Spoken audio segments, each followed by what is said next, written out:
नमस्कार, जय हिंद। तो दोस्तों, आप लोगों को पता है कि आज है दिनांक 15 अगस्त 2025 और आज के दिन हम हर वर्ष की भांति स्वतंत्रता दिवस को धूमधाम से एक राष्ट्रीय पर्व के रूप में मनाते आ रहे हैं और आज भी हम मनाएंगे, आने वाले गत वर्षों में भी हम मनाएंगे।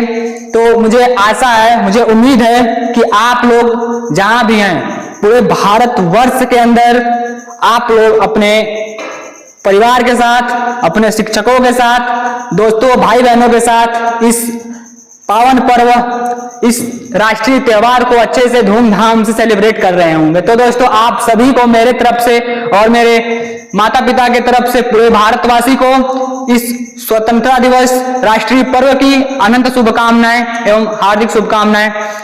तो आज का दिन हमारे लिए इस झंडे को समर्पित सिर्फ आज का ही दिन नहीं, बल्कि अगर हम भारतवासी हैं तो हमको इस झंडे के प्रति, बोलते हैं ना 24x7, मतलब 24 घंटे, एक सप्ताह मतलब 7 दिन इस झंडे के प्रति हमको समर्पित रहना चाहिए। और आज के दिन अगर आप चलते हुए रास्तों में, अगर हम जानते हैं कि अपने मन से कोई आज के दिन झंडा नहीं फेंकेगा जमीन पर, गलती से बाई मिस्टेक अगर किसी से झंडा जमीन पर गिर जाता है तो अगर आप देख रहे हैं तो आप उसे उठा लीजिए, ये आपका कर्तव्य है। अगर आपके अंदर ये भाव नहीं आ रहा है तो समझिए आप एक सच्चे देशभक्त हैं ही नहीं।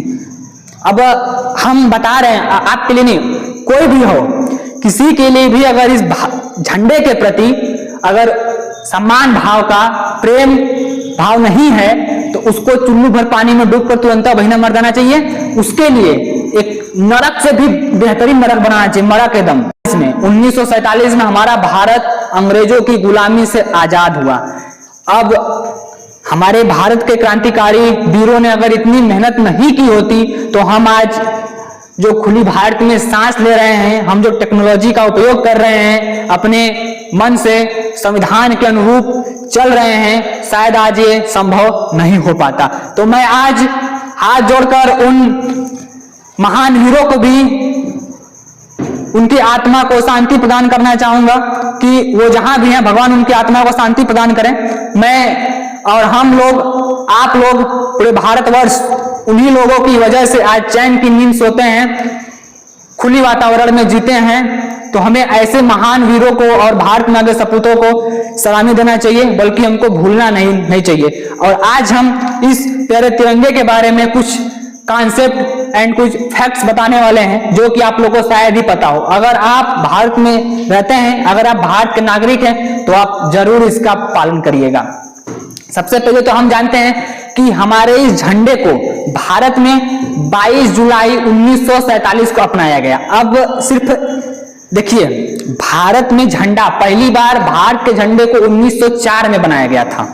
पहली बार भारत के झंडे को 1904 में बनाया गया था। जब आप भारत के झंडे को देखेंगे तो इस प्रकार का था ही नहीं, बहुत अलग प्रकार का झंडा था। फिर 1904 में बनाया गया, फिर 7 में बनाया गया मैडम भिखाजी गामा के द्वारा। फिर मतलब बहुत झंडे को परिवर्तित करते हुए आप ये जो झंडा देख रहे हैं वर्तमान भारत का, इस झंडे को निर्माण किया गया। और इस झंडे को निर्माण किसने किया? देखिए, अब हम चलते हैं नेक्स्ट पेज पर तो हम आपको और अच्छे से बता पाएंगे।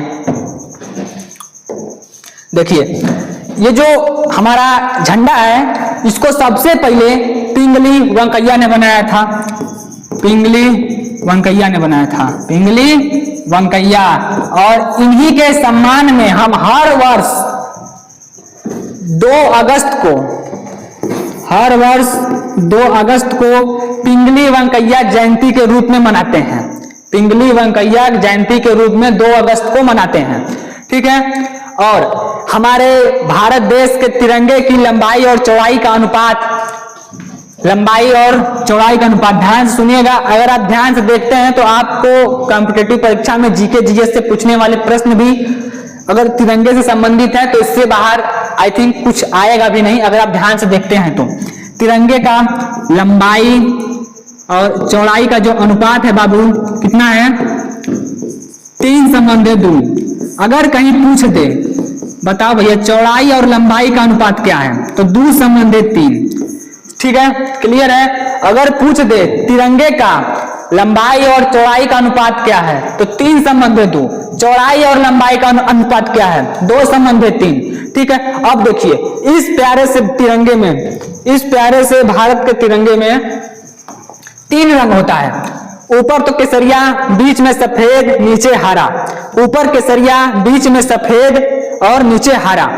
हम आपको एक बात बताना चाह रहे हैं, हम जब थे कक्षा 5 में 6 में, जब हम 6 में थे तो हम लोग स्कूल जा रहे थे। उस समय एक छोटी सी लड़की थी, मतलब वो भी पढ़ रही थी LKG या UKG में, तो शायद उसको इस तिरंगे के बारे में कुछ पता नहीं है। अब कोई भी भाई बचपन में किसको पता है कुछ, तो उसको वो क्या की, झंडा उससे निकल जाता है ना, इसे ऐसे निकाल के हरिका रंग को ऊपर कर दी। तो हम उसको समझाएं, बाबू इसको ऊपर नहीं करते हैं।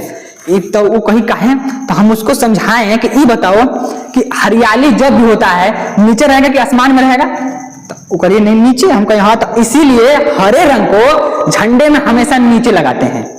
हरे रंग को झंडे में हमेशा नीचे लगाते हैं और केसरिया रंग को ऊपर लगाते हैं। हम कहते हैं सूर्य का रंग कैसा है? केसरिया है, उसको कहाँ लगाते हैं? ऊपर लगाते हैं, और बीच में सफेद। और आप ये जो देख रहे हैं नीले रंग की जो पट्टी दिखाई दे रही है बाबू आपको, ये जो नीले रंग की जो पट्टी दिखाई दे रही है, ये भी कुछ बयां करती है, ये भी कुछ बयां करती है।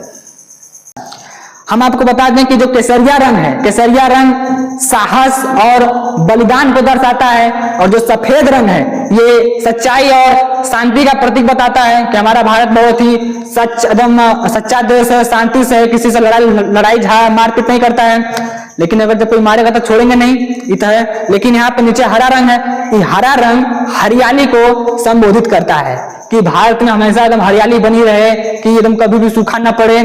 तो इसका मतलब ये होता है। और बीच में जो नीला रंग है, इस नीले रंग का मतलब होता है कि हमारा भारत, ये देखिए नीले रंग का एक चक्र है, चक्र हमेशा चलता रहता है। तो हमारे भारत की जो भी वृद्धि होती है सदैव बढ़ती रहे, वृद्धि हमेशा भारत में होती रहे, कभी भी वृद्धि रुके ना। ये हमको 24 घंटा गतिशील, मतलब 24 घंटा काम करने के लिए प्रेरित करती है। कौन सी बाबू? 24 तिली वाली चक्र। अब ध्यान देना, इस चक्र में 24 तिली होता है। कितना तिली होता है? 24 तिली होता है। 24 तिली क्या दर्शाता है? कि हम अपने कर्म को, अच्छे कर्म को 24 घंटे लगातार अपनी ईमानदारी के साथ करते रहें। 24 घंटे लगातार ईमानदारी के साथ करते हैं, 24 घंटे 7 दिन लगातार ईमानदारी के साथ करते रहें। जो भी अस्पताल, जो भी हॉस्पिटल आपके लिए दिन रात खुले होते हैं, वहां पर लिखा जाता है 24x7, मतलब कि 24 घंटे 7 दिन आपके लिए वो खुला रहेगा। ठीक है, इतना क्लियर हो गया? क्लियर हो गया, समझ में आ गया ना? तो हम समझते हैं कि झंडा दिवस के बारे में। पहली बार इसको हटाते हैं थोड़ा इधर, देखिए डॉक्टर राजेंद्र प्रसाद द्वारा, डॉक्टर राजेंद्र प्रसाद इनके द्वारा पहली बार 1947 में झंडा समिति बैठाई गई। ठीक है, 1947 में झंडा समिति बैठाई गई, और उसी समय 22 जुलाई 1947 को एकदम संविधान सभा में एकदम जब कह दिया गया कि ये हमारा भारत का झंडा है, या ऐसे लहराएगा भारत का झंडा, एकदम हमारा भारत का झंडा है ये, इसको जब अपना लिया गया तब से ये हमको, ये हमारे राष्ट्रीय ध्वज के रूप में हमारी परंपराओं में चलता आ रहा है और आगे भी चलता रहेगा। और आपको हम एक अच्छा एकदम बढ़िया सा फैक्ट बता देना चाहते हैं जो आपको नहीं पता होगा। भारत की क्या, पूरे विश्व की, पूरे संसार की जो सबसे ऊंची चोटी है माउंट एवरेस्ट। क्या है? माउंट एवरेस्ट, एमटी एवरेस्ट जिसको लिखते हैं, माउंट एवरेस्ट जो है, एमटी एवरेस्ट, इस पे सबसे पहले भारत के झंडे को कब फहराया गया? 29 मई 1958 में सबसे पहले भारत के झंडे को पूरे संसार के सबसे बड़ी चोटी, सबसे लंबी शिखर पर सबसे पहले कब फहराया गया? इस तिरंगे को एकदम ले जाकर एकदम गाड़ दिया गया वहीं पर। हालांकि तिरंगा ये नहीं था, सबसे पहले तो दूसरा तिरंगा रहा होगा, दूसरा तिरंगा रहा होगा, लेकिन भारत का झंडा था। भारत के झंडे को सबसे पहले संसार की सबसे ऊंची चोटी पर कब फहराया गया? तो एकदम दिन याद रखिएगा, 29 मई 1958 को। कब भैया? 29 मई 1958 को। अंतरिक्ष में इस झंडे को, अगर हम आपको बताना चाहें कि अंतरिक्ष में इस झंडे को कौन ले गया, तो राकेश शर्मा, जो कि भारत के सबसे पहले अंतरिक्ष में जाने वाले एक व्यक्ति हैं, राकेश शर्मा जी। तो राकेश शर्मा ने इसको 1994 में सबसे पहले अंतरिक्ष में फहराया। कब फहराया भैया? 1994 में। कौन फहराया?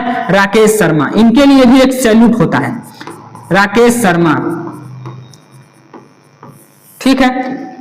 ये लोग क्या है? भारत के बहुत ही मतलब अच्छे नागरिक सब है, लेकिन इन्होंने भारत के प्रति काम किया है, भारत को अंतरिक्ष में ले गया है इन्होंने।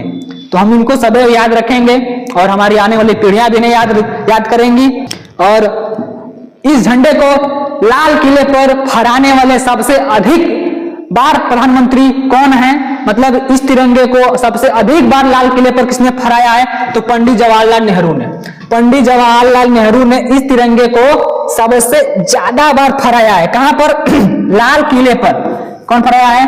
पीटी जवाहरलाल नेहरू, पंडित जवाहरलाल नेहरू, जवाहरलाल नेहरू, नहीं चाचा नेहरू भी कहते हैं, नेहरू, ठीक है।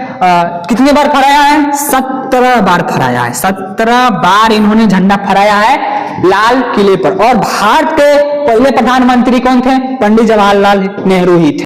अब हम जानते हैं कि देखिए 26 जनवरी और 15 अगस्त के दिन इस तिरंगे को फहराने का अलग अलग नियम होता है, और जो भी फहराता है वो अलग अलग व्यक्ति फहराता है। अब कौन कौन फहराता है थोड़ा ये जान लेते हैं एकदम डिटेल में अच्छे से, क्योंकि आज 15 अगस्त का दिन है और आप लोग के जानना भी चाहिए और अपने तिरंगे के प्रति सम्मान करना चाहिए। और इसी बहाने कॉम्पिटिटिव एग्जाम में जीके जीएस का प्रश्न भी तैयार होते रहेंगे। देखिए, अगर हम बात करें 26 जनवरी की, इधर करते हैं 26 जनवरी, इधर करते हैं 15 अगस्त। ध्यान से सुनिएगा बाबू। 26 जनवरी के दिन क्या होता है? 26 जनवरी के दिन भी झंडे को लाल किले पर फहराया जाता है। कौन फहराता है? कौन फहराता है? भारत का सबसे सर्वोच्च नागरिक कौन है? राष्ट्रपति। राष्ट्रपति जी इस तिरंगे को 26 जनवरी को फहराते हैं लाल किले पर। राष्ट्रपति कहां पर? भारत में। अब राज्यों में कौन फहराता है? राज्यों में मतलब राज्य का जो भी सबसे उच्च न्यायालय होगा वहां पर इस तिरंगे को कौन फहराता है? तो राज्यपाल फहराता है। कौन फहराता है? राज्यपाल। ये कहां पर भैया? राज्य में। राज्य में कौन फहराता है? राज्यपाल। और पूरे भारत लेवल पर देखें तो कौन फहराता है? राष्ट्रपति। पूरे राज्य में राज्यपाल, भारत में राष्ट्रपति। अब वही देखते हैं 15 अगस्त के दिन। 15 अगस्त के दिन अगर भारत लेवल पर देखें तो कौन फहराता है? पंडित जवाहरलाल पीएम, पंडित जवाहरलाल नेहरू के पीएम थे। प्रधानमंत्री जी पूरे भारत के तरफ से लाल किले पर झंडा फहराते हैं 15 अगस्त के दिन। अगर यही राज्यों में देखें तो राज्य में कौन फहराता है भैया? CM, chief minister. अब देखिए, अब ऐसे काहे होता है? राष्ट्रपति इसको 26 जनवरी को काहे फहराता है, 15 अगस्त को पीएम क्यों फहराते हैं? इसको हम ध्यान देते हैं थोड़ा। देखिए, भारत का जो संवैधानिक प्रमुख होता है, मतलब संविधान का जो प्रमुख होता है, कौन होता है?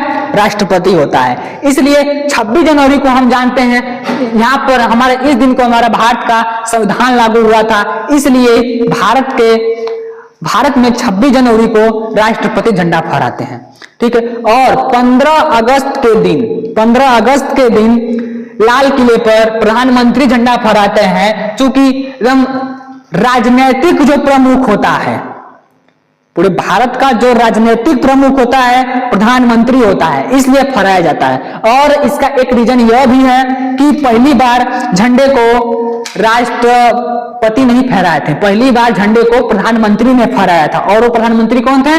पंडित जवाहरलाल नेहरू। 15 अगस्त 1947 के मध्य रात्रि में पंडित जवाहरलाल नेहरू ने लाल किले पर झंडे फहराकर एक जोरदार भाषण दिया था। एक कारण यह है, और एक कारण यह है कि हमारे जो भी राजनीतिक एकदम प्रमुख होता है, कौन होता है? प्रधानमंत्री होता है। और संवैधानिक प्रमुख कौन होता है? राष्ट्रपति होता है, ठीक है। अंडरस्टैंड? चलिए, इतना क्लियर हो गया। तो ये सब बेसिक जानकारी है, कहीं बताया नहीं जाता है आपको। चलिए, अब देखिए एक बात और है, 15 अगस्त के दिन झंडे को किसी और तरीके से फहराया जाता है। 26 जनवरी के दिन झंडे को किसी और तरीके से फहराया जाता है। वो कैसे होता है, देखिए इसको। 15 अगस्त के दिन, 15 अगस्त के दिन इस झंडे को बांधकर फूल लपेटकर एक डोरी के माध्यम से नीचे रख देते हैं। फिर जब नेता आते हैं फहराने के लिए तो डोरी खींचकर पहले झंडे को पहले ऊपर धीरे धीरे लेकर जाते हैं, फिर झंडे को ऊपर ले जाने के बाद तब इसको फहराते हैं।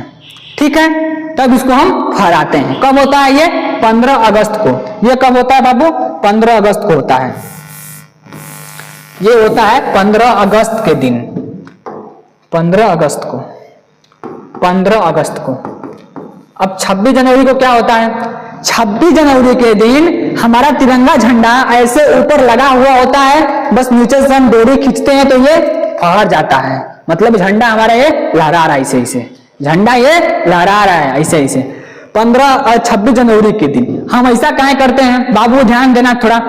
15 अगस्त के दिन हमको आजादी मिली थी और YouTube पर ऐसे भी वीडियो पड़े हैं जिनको आप ध्यान से देखेंगे कि 15 अगस्त वाली फ्लैग होस्टिंग दिखाओ तो वो आप देखेंगे उसमें कि झंडा ऐसा लगा हुआ है। ये झंडा किसका है, ब्रिटिश का, मतलब झंडा है, ये झंडा ब्रिटिश का है। तो हमको इसको उतार कर अपना झंडा चढ़ाना है। भारत में ब्रिटिश का झंडा लगा हुआ है, हमको अगर भारत में अपना झंडा लगाना है तो इसको उतारेंगे तो ना चढ़ाएंगे। लाल किले पर पहले इसका झंडा लगा हुआ था, किसका, ब्रिटिश का, मतलब जोसे का। तो हमने इसको उतारा और भारत के झंडे को ऐसे ऐसे चढ़ाया, ऐसे चढ़ाकर यहाँ पर किसका झंडा हो गया बाबू, भारत का हो गया। किसका झंडा हो गया यहाँ पर झंडा किसका हो गया, भारत का हो गया। तो इसीलिए हम उसी दिन को याद करने के लिए, हम उसी को बनाए रखने के लिए हम 15 अगस्त के दिन झंडे को नीचे से खींचकर ऊपर ले जाकर तब इसको फहराते हैं, या फहर गया एकदम। और 26 जनवरी को, चूंकि 26 जनवरी 1950 से हम गणतंत्र दिवस मनाते आ रहे हैं, हालांकि इसके पीछे भी एक कहानी है। हमारा संविधान तो बनकर 26 नवंबर 1949 में तैयार हो गया था, तो उसको 2 महीना लेट के लिए अपलोड किया गया, मतलब कि लागू किया गया, समझिए। तो इसका भी एक रीजन है। जब जाएंगे 1929 में लाहौर अधिवेशन में, तो वहां पर से इसका जो है कि कंक्लूजन निकल कर आएगा। अभी हम बेसिकली उस पर बात नहीं करते, अभी आज 15 अगस्त है, हम उस पर चर्चा करते हैं अपने देश पर। देखिए, तो 26 जनवरी 1950 में, ये 15 अगस्त 1947 की बात है बाबू। 26 जनवरी 1950 में देखो, हमारा भारत इस समय आजाद हो गया था, हमारा भारत इस समय आजाद हो गया था। तो जब आजाद हो गया है तब हम कहीं नीचे से ऊपर खींच के फहराएंगे। हम पहले ऊपर लगा देंगे फिर इसको फहरा देंगे, फहर गया एकदम।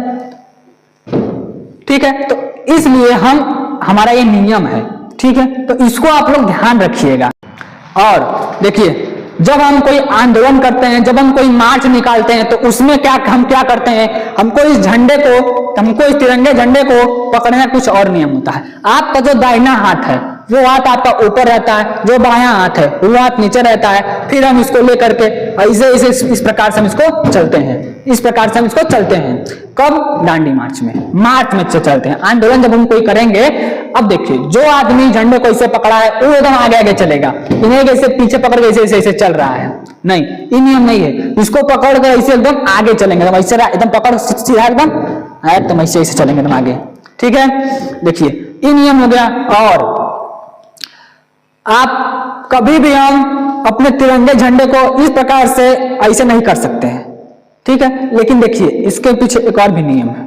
नियम ये है कि अगर हमारे पास 2 झंडा है, हमारे पास एक ही झंडा है, अगर हमारे पास 2 झंडा है तो हम इस झंडे को इस प्रकार से लगा सकते हैं। हम किसी भी ऑफिस टेबल पे या किसी कार वगैरह में हम इस प्रकार से इसको लगा सकते हैं, कोई दिक्कत नहीं है। लेकिन अगर सिंगल झंडा है, अगर इस झंडे को हम राष्ट्रपति भवन में या फिर संसद भवन में अगर ऐसे झंडा ऐसे हो गया तो समझिए कि राष्ट्र पर, देश पर बहुत बड़ा विपद आया है, बहुत बड़ा विपद राष्ट्र पर आया है। राष्ट्र का कोई सम्मानित व्यक्ति, कोई महत्वपूर्ण इंसान चला गया है। जैसे कि हमारे जब एपीजे अब्दुल कलाम और हमारे जब पूर्व प्रधानमंत्री अटल बिहारी वाजपेयी जब उनका निधन हुआ था, तो उनकी याद में हमने अपने भारत के तिरंगे को राष्ट्रपति भवन में और संसद भवन में ऐसे झुका दिया था कि भैया हमारे इससे इसका यह प्रतीक है कि हमारा पूरा भारत देश आज शोक में डूबा हुआ है, इसलिए हम उनकी याद में इस तिरंगे झंडे को इस प्रकार से झुका देते हैं।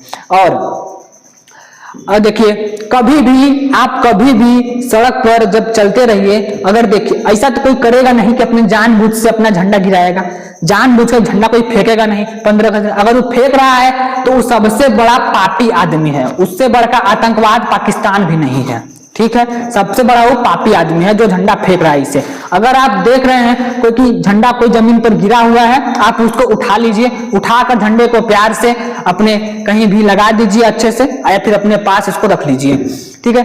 क्योंकि भारत के सम्मान पर आंच न आए। हर कोई क्रांतिकारी यही चाहता है कि भारत के ऊपर, भारत के सम्मान पर आंच आने से पहले हमारी जान चली जाए। और ये सिर्फ अगर क्रांतिकारी सोचेंगे तो कुछ नहीं होगा। भारत के हर एक नागरिक के अंदर ये मनोभाव, ये इच्छा होनी चाहिए कि हमारे राष्ट्र के ऊपर, हमारे देश के ऊपर अगर कोई कष्ट, अगर कोई समस्या या कोई देश आक्रमण कर रहा है तो उससे सबसे पहले हमसे टकराना पड़ेगा, तब हमारे देश के लोगों से टकराएगा। इसीलिए हमने अपने भारत की, अपने भारतीय जवान को, अपने भारतीय इंडियन आर्मी को आज के दिन हम सैल्यूट करते हैं कि उनके वजह से आज पूरा भारत देश अच्छे से सो रहा है। और उन लोगों ने, अभी रक्षाबंधन था कुछ दिन पहले, कितने हमारे फौजी भाई अपने घर पर नहीं आ पाए होंगे, अपने बहनों से राखी बनवाए उनको, और बरसों बीत गए होंगे, बरसों देश की सेवा करने में बीत गए होंगे। तो हम उन जवान को, हम उन सैनिकों को तहे दिल से सैल्यूट करते हैं और उनको सत सत प्रणाम करते हैं। और अगर कभी भी हमारे देश के ऊपर बात आएगी तो हम आपको सबसे पहले खड़े मिलेंगे। आप कहीं भी कभी भी हमको आजमा लीजिएगा। और यही मनोभाव सबके अंदर, भारत के हर एक व्यक्ति के अंदर होनी चाहिए। जब अगर ये आ जाएगा तो हमको 1947 में हमने जो भी कठिनाइयां की थी आजादी के लिए, हमको भारत को विकसित बनाने के लिए 2047 में ऐसी कठिनाइयों का सामना नहीं करना पड़ेगा। देखिए, हमारे मोदी जी कहते हैं कि हम 1947 से 2047 का मतलब 100 वर्षों में भारत को एक विकसित राष्ट्र बनाएंगे।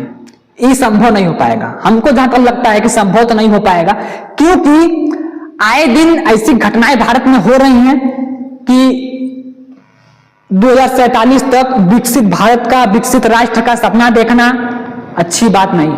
अगर मान लीजिए आप 2047 तक एक विकसित भारत बनना चाहते हैं तो आपका 2025 का क्या टारगेट है, 26 का क्या टारगेट है, 27 का क्या टारगेट है। आपका टारगेट में होगा कि हम इतने साल में हम इसको अचीव कर लेंगे, इतने वर्षों में हम इसको अचीव कर लेंगे, तब ना 2047 तक एक विकसित राष्ट्र बन पाएगा।